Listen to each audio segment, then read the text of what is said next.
Welcome to another episode of NewsDay Tuesday here at Rick Talks Tech.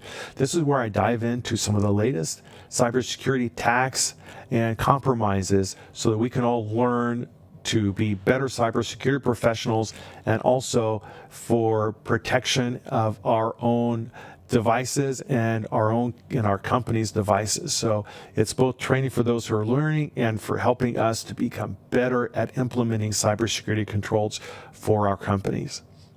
The first big news item comes out of Japan, and the company is called Niki, and they had over 17,000 Slack accounts compromised, which was due to a user's, one of their employees' PCs being affected.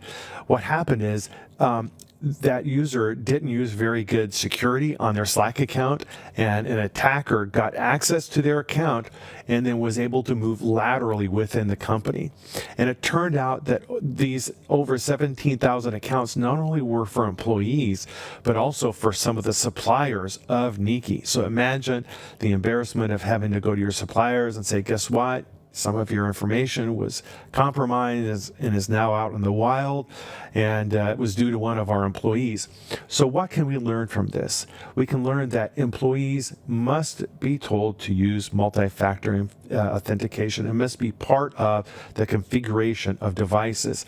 Secondly, the bring your own device to work policy only works if those devices are locked down. So for many companies, this whole idea of bringing your own devices to work is not a viable option unless those user devices are locked down properly by the company.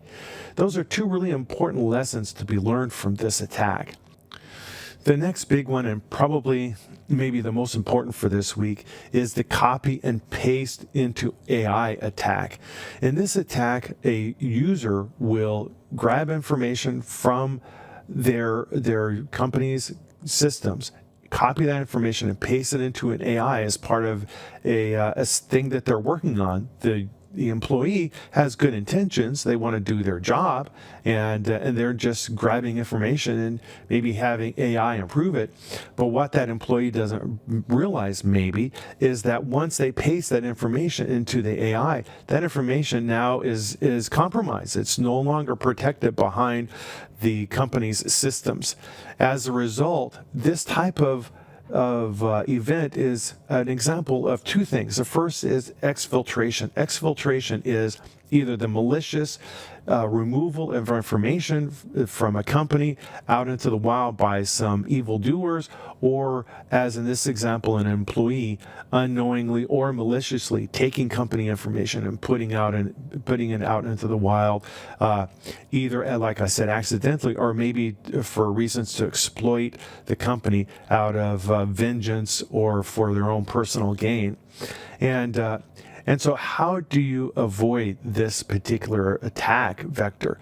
The way you do it is training of employees. That's one big way to do this. Employees need to know that they can't take company information and just copy it and paste it into these AI engines, or just transcribe it into one of these AI engines for a particular thing that they're doing. These systems need to be controlled so that employees are not able to perform this. Another way is to lock down endpoints so that this type of attack can be avoided, and then having employees only using computers and having access to company information on computers that have been locked down and controlled by the company. It turns out that since this is an example of insider threat, that the surveys have found that about 77% of companies have experienced an insider threat in the last 8 to 18 months, which is massive. Insider threats is one of the biggest threats that companies face, either from, like I said, malicious employees trying to harm the company, or from employees just unknowingly doing things that harm the company and compromise data. And this type of attack is especially harmful to technology companies that rely upon their strategic information, their strategic intellectual property, their formulas, their manufacturing techniques, their plans, their product roadmaps.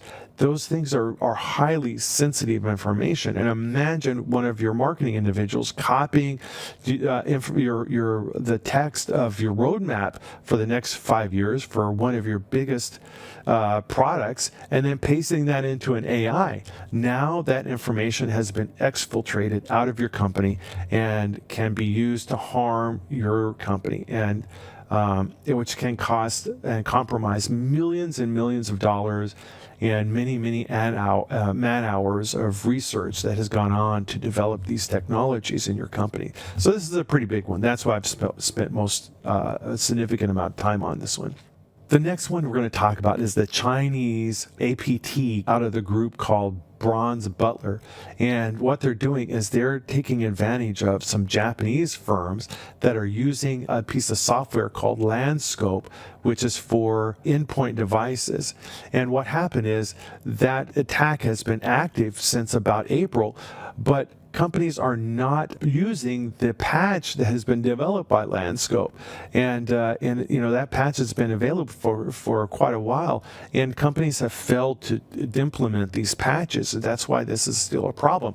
Now I can understand when a new patch comes out for a piece of software, especially one that's critical to the operation of your company, the last thing you want to do maybe is to rush to implement that patch, because maybe the patch has got problems that will occur because of implementing it.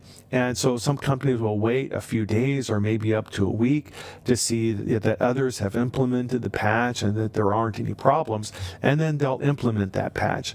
But waiting more than a week becomes a problem, because your systems are at risk.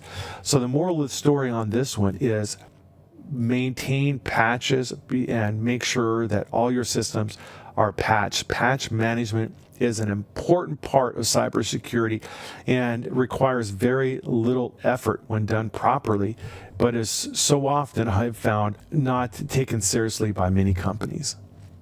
The next one we're going to talk about is a landfill spyware exploit that's exploiting Samsung devices with a zero-day attack. It's actually an attack that has been inserted into some of the images that people use to download software, especially in this case, WhatsApp. And it's been around since 2024, and it was patched in 2025. But this attack here on these devices is an example of poor patch management, where companies still are not patching for this particular exploit. Well, that's it for Newsday Tuesday this week. I'm Dr. Rick at Rick Talks Tech.